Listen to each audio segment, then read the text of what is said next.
everybody, welcome back to Swiftlessons for a mini rhythm tutorial on how to employ harmony up and down the fretboard. This is something that you can use to create riffs or to infuse a little bit of melody into your chord progressions.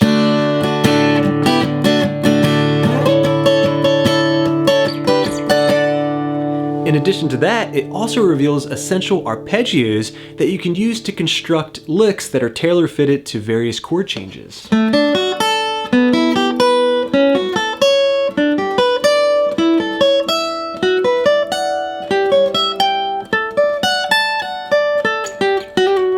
Alright, those are all arpeggios outlining each of the chords that we have up the fretboard in the key of D major. Alright, let's get those chord forms down, starting off with the 1 chord D major. Alright, you should all know this one by now. It's frets 2, 3, 2. A basic D major chord.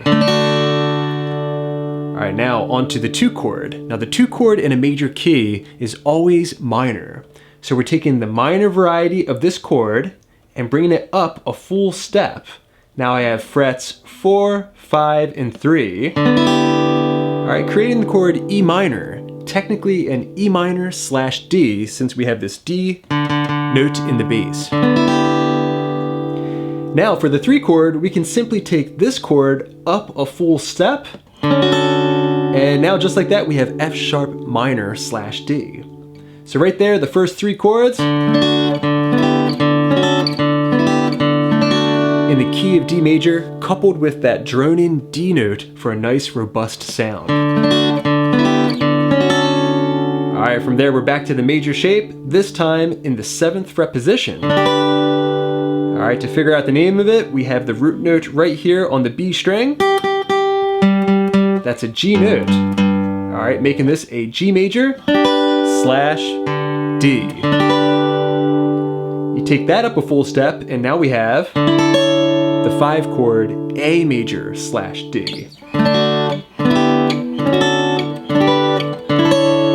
From there, we're back to the minor variety, this time in the 10th fret position.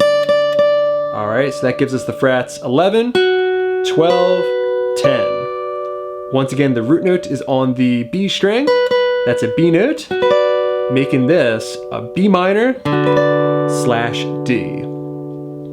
Now we're on to the 7th chord in the major key, which is always diminished, technically half diminished. Alright, in the key of D major, we have C sharp half diminished, but this is just a basic diminished shape here. Frets 12, 14, 12 with the bar. Alright, that's going to give us a ton of tension, which drives us back to the 1 chord for the resolve, D major. Just played up an octave from where we started, 12 frets up. Okay, if you can play all of those chord forms, then you're now able to employ harmony up and down the fretboard. Each of those chords that we have in the key of D major, climbing. I recommend practicing this with a strumming pattern. Down, down, down, up, up, down, up, down.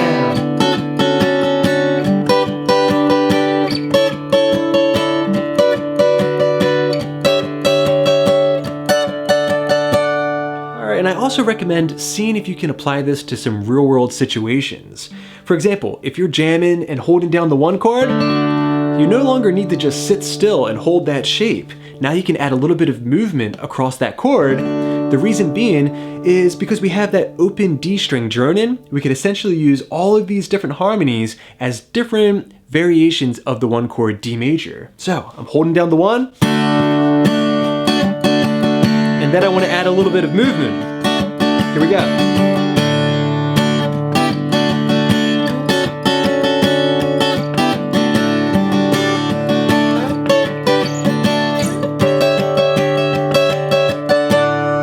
Alright, a very powerful technique to add into your rhythm arsenal. Now, if you're a lead player, you can also use these harmonies, these chord shapes, to reveal some useful arpeggios and an excellent exercise to get your fingers moving. So see if you can play through each chord, but now we're going to arpeggiate them. The 1 chord D major. Alright, that was frets 2, 3, 2, 5. We can go up to the 2 chord E minor. That was frets 4, 5, 3, 7. Take that arpeggio up a full step for F sharp minor. Then we have the 4 chord G major. Same arpeggio that we started with, but now off the 7th fret position. Take that up a full step. We have A major, the minor arpeggio. That was a B minor arpeggio, right? 11, 12, 10, 14. Okay, now it's gonna get a little weird with that diminished shape. All right, that's 12, 14, 12, 15. That gets us back to where we started, the D major arpeggio. But now we're up an octave, up 12 frets. 14, 15, 14, 17. Okay, now I like to practice each of these arpeggios up the fretboard, ascending and descending with a little pull off in between. Just like that. My pick was traveling. Down, down, down, up, pull off, up, down. All right, I can do the same thing on the 2 chord, the minor 3 chord, back to major for the 4, the 5 chord, the minor 6, the diminished, and back to the major. And of course I can go back down, minor, major, major, minor, minor, major. All right, so that's a great exercise for developing your finger dexterity and also your picking accuracy, but also has some real-world application in terms of lead guitar. If you're looking for notes that are guaranteed to work over a given chord change, that's where you're gonna find them. Okay, so get all that into your muscle memory. Make sure you have each of those chord changes memorized, the names of the chords, and also the order of the chord types. Okay, so major, minor, minor, major, major, minor, diminished or half diminished, major.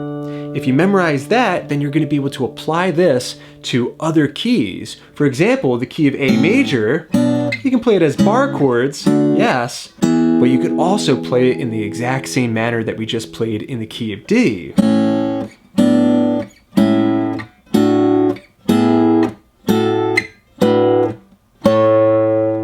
If you want to learn more about this technique and also learn a few practice routines that use it, then I encourage you to head to swiftguitar.com/store. There I have a 3-part course that's going to break down this exact same concept. These big, huge, robust chords across 3 different keys, and of course that comes with a full PDF study guide and also Guitar Pro. I want to thank everybody for jamming with me today. I hope this was useful and that it's going to inspire you creatively. And of course, I want to thank my patients for making all these lessons possible. I hope you're enjoying all those extra resources. Until next time, this is Rob coming at you from the Jersey Shore saying happy picking.